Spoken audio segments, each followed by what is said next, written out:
ആ കുറുപ്പൊന്ന് വന്നോട്ടെ, അയാൾ എന്തെങ്കിലും വഴി ഉണ്ടാക്കാതിരിക്കില്ല.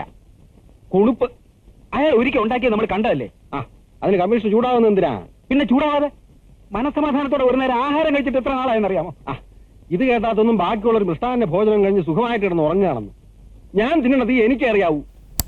ചെയർമാനും വല്ല മന്ത്രിമാരെയും പിടിച്ച് ഫ്ലൂക്കിൽ രക്ഷപ്പെടാം. അല്ലെങ്കിൽ അടുത്ത അസംബ്ലി ഇലക്ഷനിൽ നിന്ന് ആണുങ്ങളെ പോലെ MLA ആവാം. നമ്മൾ വെറുതെ വീട്ടിൽ നിന്ന് ചൊറിയുത്തേ ഉള്ളൂ, അത്ര തന്നെ. നിങ്ങളൊന്ന് അടങ്ങ് കമ്മീഷണറെ.